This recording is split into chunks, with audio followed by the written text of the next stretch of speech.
ഇടുക്കി, പത്തനംതിട്ട, കോട്ടയം, എറണാകുളം ജില്ലയിലെ മൂവാറ്റുപുഴ തുടങ്ങിയ പ്രദേശങ്ങളിലാണ് പൈനാപ്പിൾ കൃഷി ധാരാളമായിട്ടുള്ളത്.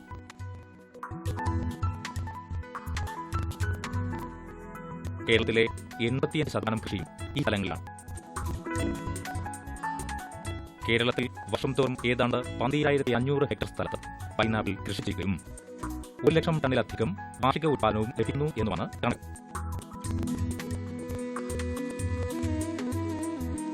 ഊഷ്മളമായ മണവും രുചിയും ആരോഗ്യദായകമായ ജ്യൂസുമുള്ള ഒരു ഉഷ്ണമേഖലാ ഫലമാണ് പൈനാപ്പിൾ.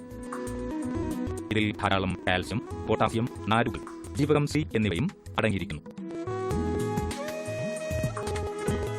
ഇതിലുള്ള ബ്രോമലൈൻ എന്ന എൻസൈം ദഹന പ്രക്രിയയെ ഉത്തേജിപ്പിക്കുകയും ഉന്മേഷം നൽകുകയും ചെയ്യുന്നു. പൈനാപ്പിളിൽ ക്യൂൻ, മൗറീഷ്യസ് എന്നിങ്ങനെ 3 ഇനങ്ങളാണ് കൃഷിക്ക് അനുയോജ്യമായിട്ടുള്ളത്.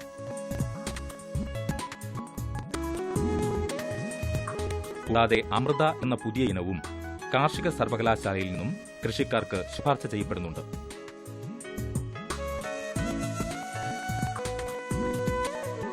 ഏറ്റവും പ്രസിദ്ധമായ MD2 എന്ന ഇനവും ഇവിടെ കൃഷി ചെയ്യാവുന്നതാണ്.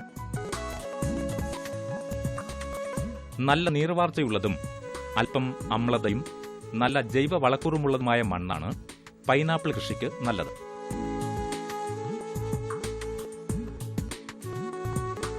(1500 മീറ്റർ വരെ ഉയരത്തിലും 30 ഡിഗ്രി സെന്റിഗ്രേഡ് വരെ ചൂടും ഈ കൃഷിക്ക് അനുയോജ്യമാണ്. ജലസേചന സൗകര്യമുണ്ടെങ്കിൽ എപ്പോൾ വേണമെങ്കിലും നടാമെങ്കിലും മഴയെ ആശ്രയിച്ചുള്ള പ്രധാന നടീൽ വിളകൾ ഏപ്രിൽ, മേയും ഓഗസ്റ്റ്, സെപ്റ്റംബറുമാണ്. ചുവട്ടിൽ നിന്ന് മുളച്ചരുന്ന കന്നുകൾ അഥവാ കാനികൾ നേരത്തെ കായ്ഫലം തരും എന്നുള്ളതുകൊണ്ട് കാനികളാണ് സാധാരണയായി നടുന്നത്. തനിവിളയായും റബ്ബറിനും തെങ്ങിനും ഇടവിളയായും കൃഷി ചെയ്യാം.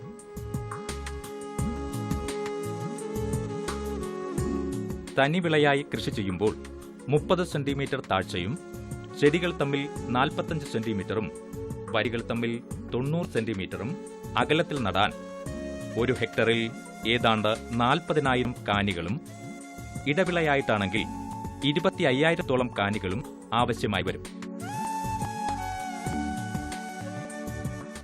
കഴിഞ്ഞ 2 വർഷമായിട്ട് ഈ റബ്ബർ കൃഷി തീർത്തും നഷ്ടത്തിലേക്ക് പോയിക്കൊണ്ടിരിക്കുന്ന സാഹചര്യത്തിൽ നമ്മൾ നമ്മുടെ ഉദ്ദേശം 5 ഏക്കറോളം വരുന്ന ഈ റബ്ബർ വെട്ടിമാറ്റി കന്നാര കൃഷി നടത്തുവാനും റബ്ബറിന് ഇടവിളയായിട്ട് കന്നാര നടത്താൻ തീരുമാനിച്ചു. റബ്ബർ വെട്ടിമാറ്റി ഇപ്പോൾ കന്നാരയ്ക്ക് കൃഷി ചെയ്യാൻ നിലം തയ്യാറാക്കിയിട്ടിരിക്കുന്ന സമയമാണിപ്പോൾ. ഇപ്പോൾ ഈ മഴ തുടങ്ങുന്നതിനോടനുബന്ധിച്ച് നമ്മൾ കന്നാര പ്ലാന്റ് ചെയ്യും. അതിനിടയ്ക്ക് റബ്ബറും ഒന്നിച്ച് പ്ലാന്റ് ചെയ്ത് റബ്ബറിൻ്റെ ഒരു ഇടവിളയായിട്ട് കന്നാര ചെയ്യുന്നൊരു തോട്ടമാണിത്. ഏകദേശം 1 വർഷം കൊണ്ട് ഇതിൻ്റെ ആദ്യ വിളവെടുപ്പും 3 വർഷത്തേക്ക് കന്നാര വിളവെടുപ്പും തുടർന്ന് കന്നാര ഈ തോട്ടത്തിൽ നിന്ന് പറിച്ചു മാറ്റി റബ്ബർ മാത്രമായി മാറ്റുകയും ചെയ്യും. ഇങ്ങനെയൊരു കൃഷി ചെയ്യേണ്ട പെട്ടെന്ന് ആവശ്യം വന്നത് ഈ റബ്ബറിൻ്റെ വിലയിടുകയാണ്. ഈ പ്രദേശത്തുള്ള ഒട്ടേറെ കൃഷിക്കാർ റബ്ബർ എയർലി, അതായത് അതിൻ്റെ വിളവെടുപ്പ് കാലം തീരുന്നതിന് മുമ്പ് തന്നെ വെട്ടിമാറ്റി മറ്റ് കൃഷികളിലേക്ക് മാറുന്നൊരു കാലഘട്ടമായിരുന്നു. അതുകൊണ്ടാണ് നമ്മളും ഇങ്ങനെയൊരു കൃഷി ചെയ്തുകൊണ്ടിരിക്കുന്നത്. ഇത് ഒരു വിളവെടുപ്പ് കഴിഞ്ഞ കൃഷിയിടമാണ്. ഇതേ സ്ഥലത്തു തന്നെ 2 വിളവ് കൂടിയെടുത്ത് കാനികൾ പച്ചു കളയുകയുള്ളൂ. ചുവട്ടിൽ വളർന്നു വരുന്ന കരുത്തുള്ള കാനിക്ക് ഒരു വളപ്രയോഗം കൂടെ നടത്തി 2 വശത്തു നിന്നും മണ്ണ് തിരഞ്ഞുകൂട്ടും. വളർന്ന് 6 മാസം കഴിയുമ്പോൾ ഇതിന്റെ കൂമ്പിലേക്ക് എത്തിഫോൺ ലായനി ഒഴിച്ചു കൊടുക്കും. ക്ലോറോ ഈഥയിൽ ഫോസ്ഫോണിക് ആസിഡ് അടങ്ങിയ എത്തിഫോൺ, കാൽസ്യം കാർബണേറ്റ്, യൂറിയ ഇവ വിവിധ അനുപാതത്തിൽ കലക്കിയെടുക്കുന്ന മിശ്രിതമാണ് ഇത്. 50 മില്ലി വീതം ഓരോ കാനിയുടെ കൂമ്പിലും ഒഴിച്ചു കൊടുക്കും. ഇത് ഒഴിച്ചു കഴിഞ്ഞ് 30-40 ദിവസമാകുമ്പോൾ ചക്ക വന്നു തുടങ്ങും.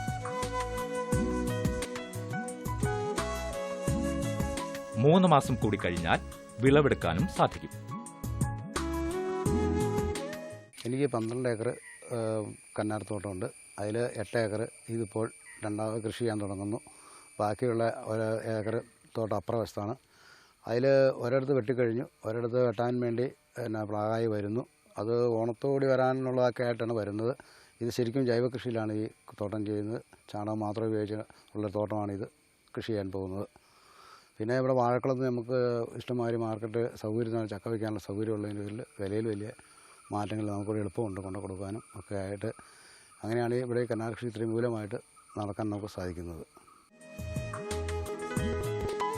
ഇദ്ദേഹം പല സ്ഥലത്തായി 12 ഏക്കർ പാട്ടത്തിന് സ്ഥലമെടുത്ത് പൈനാപ്പിൾ കൃഷി ചെയ്തു വരുന്നു. പല പ്ലോട്ടുകളിലും പല സമയത്ത് വിളവ് ലഭിക്കുന്ന രീതിയിലാണ് എത്തിഫോൺ ലായനി ഒഴിക്കുന്നത്. ഒന്നിച്ച് വിളവെടുക്കേണ്ട സാഹചര്യം വന്നാൽ വില കുറഞ്ഞു പോകും എന്നുള്ളത് കൊണ്ടാണ് ഇങ്ങനെ ചെയ്യുന്നത്. നിലം ഒരുക്കുമ്പോൾ തന്നെ 1 ഹെക്ടറിന് 25 ടൺ എന്ന തോതിൽ ചാണകമോ കമ്പോസ്റ്റ് ചേർത്ത് കൊടുക്കും.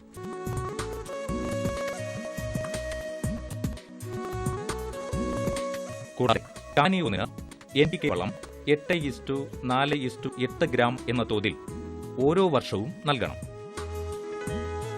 വേനൽക്കാലത്ത് 2% യൂറിയയും 1.5% പൊട്ടാഷ്യം ചേർന്ന ലായനി തളിച്ചു കൊടുക്കുന്നതും നല്ലതാണ്. വേനൽക്കാലത്ത് 3 ആഴ്ച കൂടുമ്പോഴെങ്കിലും നനച്ചു കൊടുക്കുന്നത് വലിപ്പമുള്ള ചക്കകൾ ഉണ്ടാക്കാൻ സഹായിക്കും.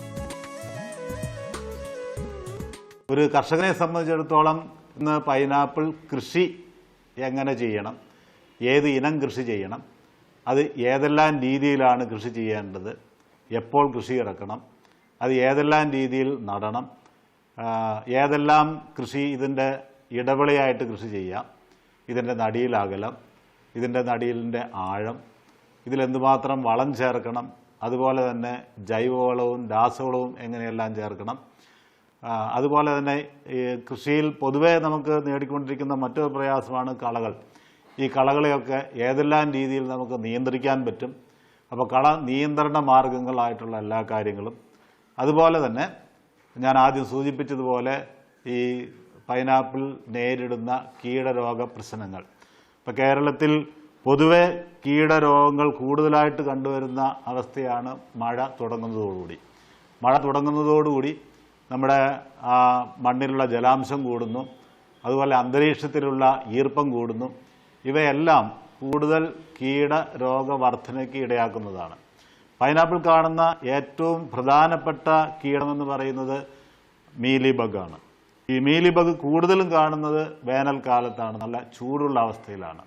അപ്പോൾ ഈ സമയത്ത് ഇത് കൂടുതലായിട്ട് വ്യാപിക്കുകയും ഇതിൻ്റെ നിയന്ത്രണത്തിന് വേണ്ടി നമുക്ക് ഏതെങ്കിലും രീതിയിലുള്ള ജൈവമാർഗ്ഗങ്ങൾ ഉപയോഗിക്കുകയോ അഥവാ വളരെ വിപുലമായിട്ടുള്ള കൃഷിയാണെങ്കിൽ അതിനുവേണ്ടി ഏതെങ്കിലും ഇൻസെക്ടിസൈഡ്, ഉദാഹരണമായിട്ട് ക്ലോർപൈറിഫോസ് അല്ലെങ്കിൽ ഇമിഡാക്ലോപ്രിഡ് നമുക്ക് സ്പ്രേ ചെയ്ത് അത് നിയന്ത്രിക്കാവുന്നതാണ്. ഓരോ വർഷത്തെ വിളവെടുപ്പ് കഴിഞ്ഞാലും ഇവ കുറ്റിവിളയായി നിലനിർത്തി നല്ല രീതിയിൽ പരിചരിച്ചാൽ നല്ല വിളവ് ലഭിക്കും. ചക്കയുടെ വലിപ്പം ഓരോ വർഷം കഴിയുമ്പോഴും ചെറുതായി വരും. അതുകൊണ്ട് തന്നെ 3 വർഷം കഴിയുമ്പോൾ ആവർത്തന കൃഷി ചെയ്യുന്നതാണ് നല്ലത്. പറിച്ചെടുക്കുന്ന നല്ല കാനി അടുത്ത കൃഷിക്കും കൂടുതലുള്ളത് ഒരെണ്ണം 4 രൂപ മുതൽ 6 രൂപ വരെ വിലയ്ക്ക് വിൽക്കാനും സാധിക്കും.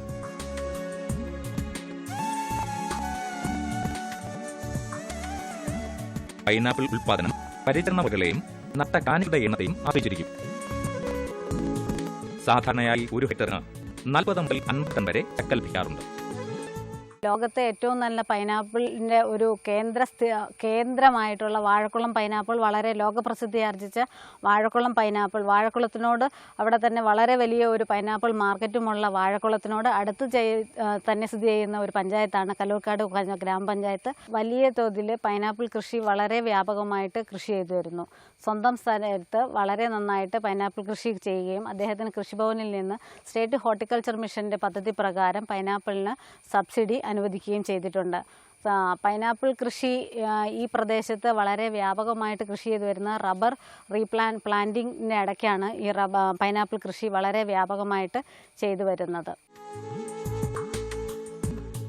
ഈ സ്ഥലത്ത് ഓണത്തിന് വിളവെടുക്കാൻ പാകത്തിന് കൃഷി ചെയ്തിരിക്കുന്നു.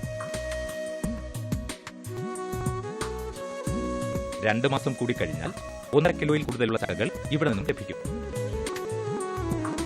വിളഞ്ഞു പഴുക്കാത്ത പച്ച നിറമുള്ള ചക്കയ്ക്കാണ് പ്രഥമ പരിഗണന നൽകുന്നത്. ഇന്ന് 20 രൂപയിൽ താഴെയേ വിലയുള്ളൂ. ശരാശരി 1 കിലോയ്ക്ക് 18 രൂപയോ അതിനു മുകളിലോ ലഭിച്ചാൽ കർഷകർക്ക് ലാഭമെത്തും. ആദ്യ വിളവെടുപ്പിന് മുടക്കുമുതലും 2ഉം 3ഉം വിളവെടുപ്പ് കഴിയുമ്പോൾ ലാഭവുമായിരിക്കും എന്നതാണ് സാധാരണ രീതി.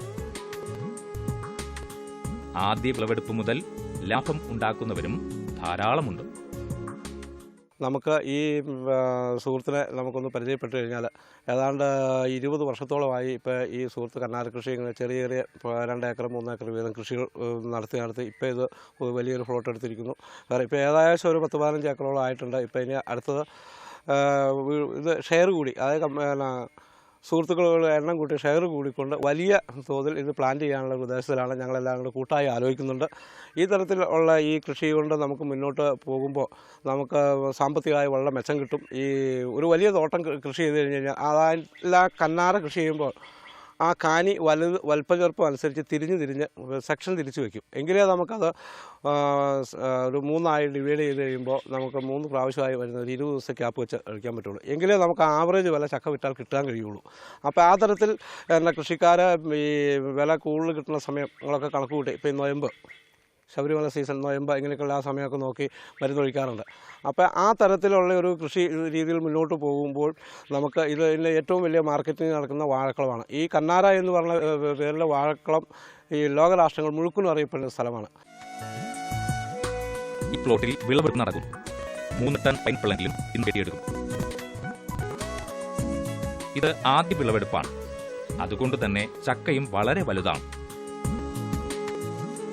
ഈ ചക്കകൾ വാഴക്കുളം മാർക്കറ്റിലെ കച്ചവടക്കാരാണ് വാങ്ങുന്നത്. അവിടെ നിന്ന് ഇന്ത്യയുടെ പല ഭാഗത്തേക്കും കയറ്റി അയക്കും.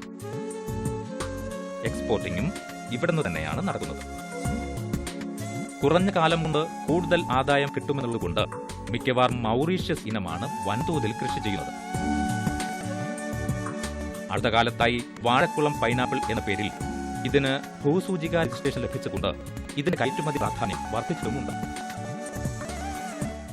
ഈ സ്ഥാപനത്തിൽ നിന്ന് കർഷകർക്ക് കൂടുതലായിട്ട് ലഭിക്കുന്ന കാര്യങ്ങൾ എന്തൊക്കെയാണെന്ന് പറഞ്ഞു കഴിഞ്ഞാൽ, ഇപ്പോൾ പുതിയ ഇനങ്ങൾ പൈനാപ്പിളിൽ ഉരുത്തിരിച്ചെടുക്കുക, അതുപോലെ തന്നെ പൈനാപ്പിൾ കൃഷി ചെയ്യുവാൻ വേണ്ടതായ പരിചരണ മുറകൾ ഇവിടെ നമ്മൾ ഡെവലപ്പ് ചെയ്യുന്നത് കൃഷിക്കാർക്ക് സമയാസമയങ്ങളിൽ എത്തിച്ചു കൊടുക്കുക.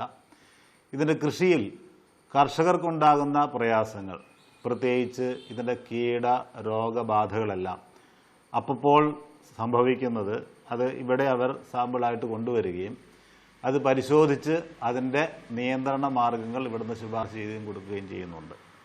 മാത്രമല്ല ഈ പൈനാപ്പിളിൻ്റെ ഗുണനിലവാരങ്ങൾ, പ്രത്യേകിച്ച് പല കാര്യങ്ങളും പല പാരാമീറ്റേഴ്സും നമുക്കിവിടെ ലബോറട്ടറിയിൽ ടെസ്റ്റ് ചെയ്യാവുന്നതാണ്. ഇതിൻ്റെ ബ്രിക്സ് വാല്യൂ, അതാണ് അതിൻ്റെ sugar content, total soluble solids അറിയാനുള്ള ഒരു ഘടകമാണത്. കൂടാതെ ഇതിലെ അസ്കോർബിക് ആസിഡ്, ഇതിൻ്റെ pH, ഇതിൻ്റെ ഷുഗർ കണ്ടൻറ്റ്, ഇങ്ങനെ പല ഘടകങ്ങളും നമ്മൾ ലബോറട്ടറിയിൽ പരിശോധിച്ച് അത് എന്തുമാത്രമുണ്ടെന്ന് കണക്കാക്കി ഇതിൻ്റെ ഗുണപരിശോധന നടത്തി റിപ്പോർട്ടായിട്ട് നമ്മൾ കൊടുക്കുന്നുണ്ട്. ഇത് പലപ്പോഴും ഈ പൈനാപ്പിൾ പുറം രാജ്യങ്ങളിലേക്ക് കയറ്റുമതി ചെയ്യാനും മറ്റും ഈ റിപ്പോർട്ടുകൾ ആവശ്യമാണ്. അപ്പോൾ ഇതിൻ്റെ ഗുണനിലവാരം തിട്ടപ്പെടുത്തിയിട്ടുള്ള ഈ റിപ്പോർട്ടുകൾ നമ്മൾ ഇവിടുന്ന് ആധികാരികമായിട്ട് തന്നെ കൊടുക്കുന്നുണ്ട്. കേരളത്തിൽ വാഴക്കുളത്തുള്ളതുപോലെ പൈനാപ്പിളിന് മാത്രമായി ഒരു മാർക്കറ്റ് വേറൊരിടത്തുള്ളതായി തോന്നുന്നില്ല. മറ്റ് സംസ്ഥാനങ്ങളിലെ കർഷകർ ആശ്രയിക്കുന്നതും വാഴക്കുളം മാർക്കറ്റിനെയാണ്. പുറം രാജ്യങ്ങളിലേക്ക് കയറ്റി അയക്കുന്നതും ഇവിടുന്നാണ്. കേരളത്തിലെ പൈനാപ്പിളിന്റെ മൊത്ത വിപണിയെ നിയന്ത്രിക്കുന്നതും ഈ മാർക്കറ്റ് തന്നെ. കർഷകരുടെ ഏറ്റവും വലിയ പ്രതിസന്ധി എന്ന് പറയുന്നത് വില ഇല്ലായ്മയാണ്. വിലയില്ലായ്മ എന്ന് പറഞ്ഞിട്ടുണ്ടെങ്കിൽ നമുക്ക് ഏറ്റവും കൂടുതൽ നമ്മൾ ഉത്പാദിപ്പിക്കുന്ന സമയത്ത് നമുക്ക് വിലയില്ല. ചില സമയത്ത് 30 രൂപ വില വരുന്നു. ഇപ്പോൾ നിലവിൽ 5 രൂപ 6 രൂപയ്ക്ക് പോലും എടുക്കാൻ തയ്യാറാവുന്നില്ല. അത് കച്ചവടക്കാരെ സംബന്ധിച്ച് പറയുവാണെങ്കിൽ കച്ചവടക്കാർ ഒരു പരിധി വരെ അവർക്ക് പുറത്തേക്ക് ലോഡ് കയറ്റി അയക്കാൻ പറ്റാത്തൊരു സാഹചര്യമാണ്. ഈ സാഹചര്യം ഒന്ന് തരണം ചെയ്യണമെങ്കിൽ നമുക്ക് ഏതെങ്കിലും നമ്മൾ സർക്കാർ സംബന്ധമായിട്ടോ എവിടെയെങ്കിലും ഇതൊന്ന് സംസ്കരിക്കാനുള്ള കാര്യങ്ങൾ ചെയ്യേണ്ട ഒരു അത്യാവശ്യമുണ്ട്. അതിനു വേണ്ടിയിട്ട് മറ്റ് പല സംഘടനകളിൽ നിന്നും മറ്റ് പല കേന്ദ്രങ്ങളിൽ നിന്നും സമ്മർദ്ദം ഉണ്ടായിരുന്നു. നടുക്കര കമ്പനി പണ്ട് ഇത് സംസ്കരിച്ചുകൊണ്ടിരുന്നതാണ്. ഇപ്പോൾ അത് നിർത്തിവെച്ചിരിക്കുകയാണ്. അത് നമ്മുടെ കർഷകർക്കും കച്ചവടക്കാർക്കും വലിയ പ്രതിസന്ധി നേരിട്ടിരിക്കുകയാണ്. പുറത്തേക്ക് പോകുന്ന കേരളത്തിൽ നിന്ന് പുറത്തേക്ക് പോകുന്ന പല സ്ഥലങ്ങളിലും നമുക്ക് ഇടനിലക്കാർ പല രീതിയിലും കൂടുതൽ ലാഭമെടുത്താണ് ചെയ്യുന്നത്. പൈനാപ്പിൾ കൃഷി ഇപ്പോൾ ചെറിയ പ്രതിസന്ധി നേരിട്ടുകൊണ്ടിരിക്കുകയാണ്. ഉൽപാദനം ഭയങ്കരമായി വർദ്ധിച്ചു എന്നത് തന്നെയാണ് ഇപ്പോഴത്തെ വലിയ പ്രശ്നം. സ്ഥിരമായ ഒരു വില നിലവാരമില്ല എന്നതും മറ്റൊരു പ്രശ്നമാണ്. അതുകൊണ്ട് തന്നെ ഉൽപ്പാദിക്കുന്ന ചക്കകൾ നല്ല വിലയ്ക്ക് വിൽക്കാനും സാധിക്കുന്നില്ല. ഇതിന് ഒരു പരിഹാരം എന്ന നിലയ്ക്കാണ് കേരള ഗവൺമെന്റ് നടുക്കരയിൽ ഒരു ഫാക്ടറി ആരംഭിച്ചത്. ഇത്തരം സന്ദർഭങ്ങളിൽ ചക്ക സംസ്കരിക്കാനും സൂക്ഷിക്കാനും അവർക്ക് സാധിക്കുമായിരുന്നു. എന്നാൽ ഇപ്പോൾ അത് നടക്കുന്നില്ല എന്നതാണ് സത്യം. ഏറ്റവും കുറഞ്ഞ ചെലവിൽ ഏറ്റവും കൂടുതൽ എ ഗ്രേഡ് ചക്കകൾ വിളയിപ്പിച്ചാലേ ആദ്യ വർഷം മുതൽ ലാഭം കിട്ടുകയുള്ളൂ. കൃഷിയിൽ സുസ്ഥിരമായ ലാഭം കിട്ടിയാലേ കർഷകർക്കും താല്പര്യമുണ്ടാവുകയുള്ളൂ. കനാർ കൃഷി 3 വർഷം ആയതുകൊണ്ട് ഈ കാലയളവിൽ എപ്പോഴെങ്കിലും നല്ല വില ലഭിക്കുകയും നഷ്ടം കൂടാതെ ഈ കൃഷി അവസാനിപ്പിക്കാൻ സാധിക്കുകയും ചെയ്യുന്നുണ്ട് എന്നതാണ് പൈനാപ്പിൾ കർഷകരെ വീണ്ടും ഈ കൃഷിയിലേക്ക് ആകർഷിക്കുന്നത്.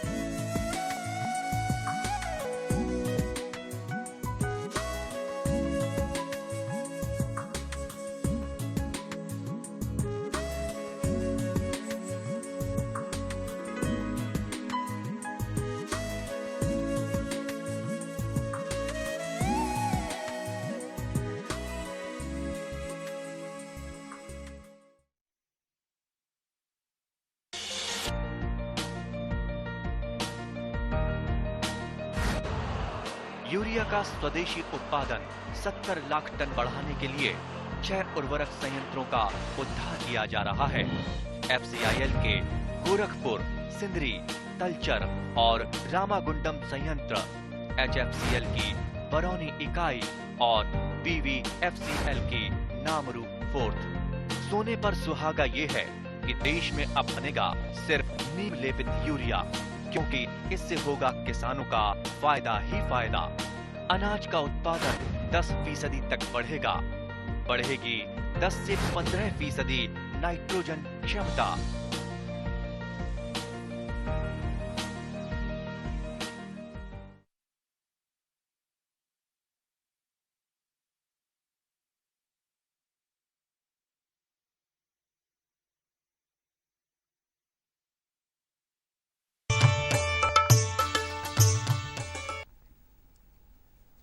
നമസ്കാരം. ദൂരദർശൻ കാർഷിക വാർത്തകളിലേക്ക് സ്വാഗതം. പ്രധാന വാർത്തകൾ. നെല്ലും മീനും കൃഷിക്ക് ധനസഹായം. റബ്ബർ വില SMS വഴി. മുട്ടക്കോഴി വളർത്തലിൽ പരിശീലനം. വിശദമായ വാർത്തകളിലേക്ക്. ഫിഷറീസ് വകുപ്പിന്റെ സംയോജിത ഫാമിംഗ് പദ്ധതി പ്രകാരം കുട്ടനാട്ടിലെ തൃശൂരിലെ കോൾ നിലങ്ങളിൽ പാടങ്ങളിൽ നെല്ലും മീനും കൃഷി ചെയ്യാൻ സാമ്പത്തിക സഹായം നൽകുന്നു. ഫിഷറീസ് വകുപ്പിന്റെ ശുദ്ധജല മത്സ്യകൃഷി വികസന ഏജൻസിയാണ് സഹായം നൽകുന്നത്. പുഞ്ചകൃഷിക്ക് ശേഷം 6 മാസത്തോളം തരിശായി കിടക്കുന്ന കുട്ടനാട്ടിലെ 40,000 ഹെക്ടർ വരുന്ന ഉരുപ്പ് നിലങ്ങൾ ഒരു വിള കൊഞ്ച് കൃഷി ചെയ്യാൻ പ്രയോജനപ്പെടുത്താം. 1 ഹെക്ടർ പാടശേഖരത്തിൽ നിന്ന് ഉദ്ദേശം 1 ടൺ ആറ്റുകൊഞ്ച് അധികമായി ഉൽപ്പാദിപ്പിക്കാൻ കഴിയും. അഡാക്കിന്റെ എറണാകുളത്തും ആലപ്പുഴയിലുമുള്ള ഓഫീസുകൾ വഴി കൃഷിക്ക് ആവശ്യമായ സാങ്കേതിക ഉപദേശവും ധനസഹായവും ലഭിക്കും. കൂടുതൽ വിവരങ്ങൾക്ക് മത്സ്യ കർഷക വികസന ഏജൻസിയുമായോ അഡാക്കിലെ റീജിയണൽ ഓഫീസുകളുമായോ ബന്ധപ്പെടാവുന്ന ഫോൺ നമ്പർ: ആലപ്പുഴ 0472226322, എറണാകുളം 0484280547 ഓരോ ദിവസത്തെയും അന്താരാഷ്ട്ര വില അതത് ദിവസം കാലത്തും ആഭ്യന്തര വില വൈകിട്ടും മൊബൈൽ ഫോണിലൂടെ SMS ആയി ലഭിക്കുന്നതിനുള്ള സംവിധാനം റബ്ബർ ബോർഡിന്റെ മാർക്കറ്റ് പ്രൊമോഷൻ വിഭാഗം ഒരുക്കിയിട്ടുണ്ട്. റബ്ബർ വില മൊബൈൽ വഴി ലഭിക്കാൻ സേവന നികുതി അടക്കം 1 കൊല്ലത്തേക്ക് 344 രൂപയാണ് ഫീസ്. വരിക്കാരാകാൻ താൽപ്പര്യമുള്ളവർ പേര്, വിലാസം, പിൻകോഡ്, സന്ദേശം ലഭ്യമാകേണ്ട മൊബൈൽ ഫോൺ നമ്പർ എന്നീ വിവരങ്ങൾ റബ്ബർ ബോർഡിന്റെ പേരിൽ കോട്ടയത്ത് മാറാവുന്ന ഡിമാൻഡ് ഡ്രാഫ്റ്റ് സഹിതം ഇനി പറയുന്ന വിലാസത്തിൽ അയക്കേണ്ടതാണ്. വിലാസം: deputy director marketing, market promotion വിഭാഗം, സെൻട്രൽ ലാബ് ബിൽഡിംഗ്, റബ്ബർ ഗവേഷണ കേന്ദ്രം, കോട്ടയം 9. ബന്ധപ്പെടാവുന്ന ഫോൺ നമ്പർ 0481235311. എക്സ്റ്റൻഷൻ നമ്പറുകൾ 302, 341, 219.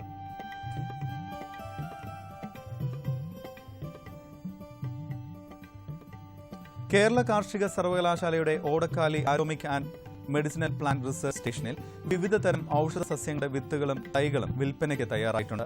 ആവശ്യമുള്ളവർ aromatic and medicinal plant research station, Odakkali, Asamannoor PO എന്ന വിലാസത്തിലോ 048426582221 എന്ന ഫോൺ നമ്പറിലോ ബന്ധപ്പെടുക.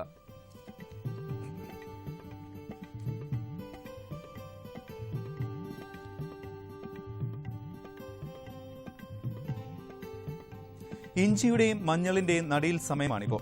1 മീറ്റർ വീതിയിൽ സൗകര്യപ്രദമായ നീളത്തിൽ 40 സെന്റിമീറ്റർ അകലത്തിൽ തടങ്ങളെടുത്തും വേണം നടാൻ.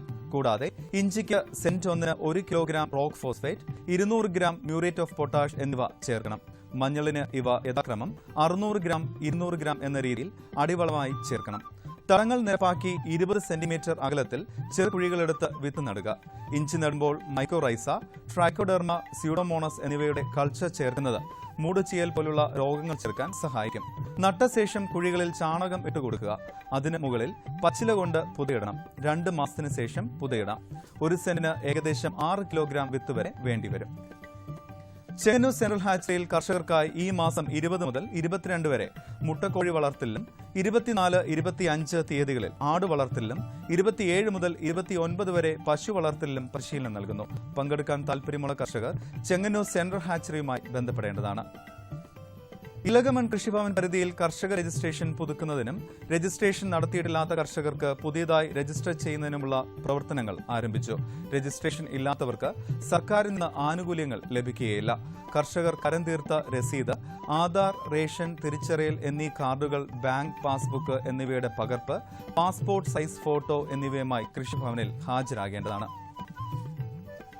അടൂർ സ്റ്റേറ്റ് സീഡ് ഫാമിൽ പച്ചക്കറി വിത്തുകൾ, നെൽവിത്ത്, ഗ്രോ ബാഗ്, പപ്പായ തൈ എന്നിവ വിൽപ്പനയ്ക്കായി എത്തിയിട്ടുണ്ട്. ആവശ്യമുള്ളവർ സീഡ് ഫാമുമായി ബന്ധപ്പെടുക. ബന്ധപ്പെടാവുന്ന ഫോൺ നമ്പർ ഇനി പറയുന്നു: 04734227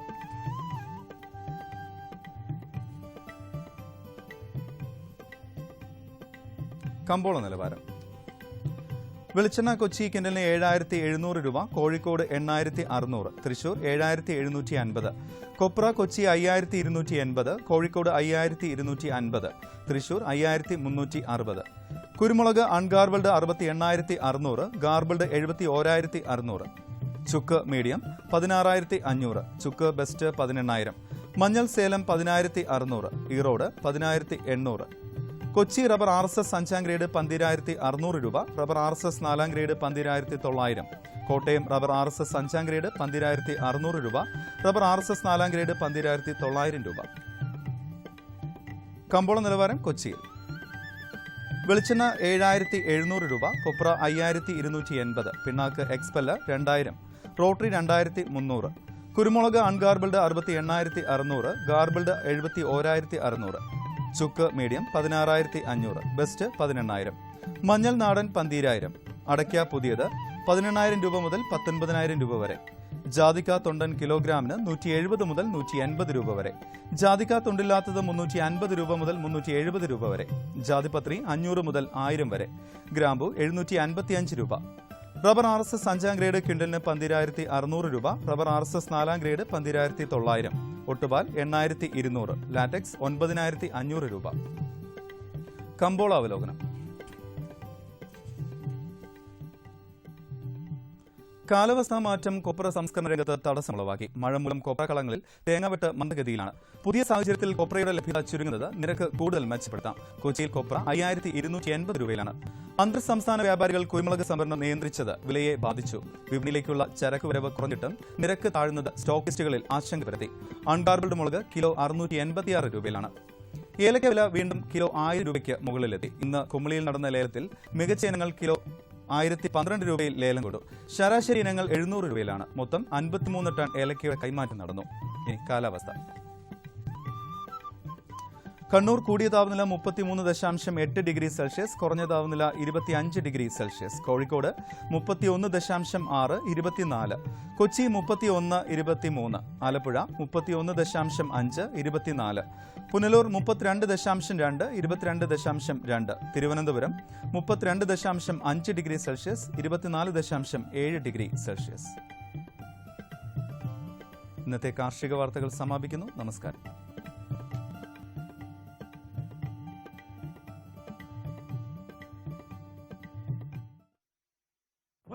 भाई बोले तो अपुन के एरिया में अपुन से बड़ा डेंजर कौन आ गया?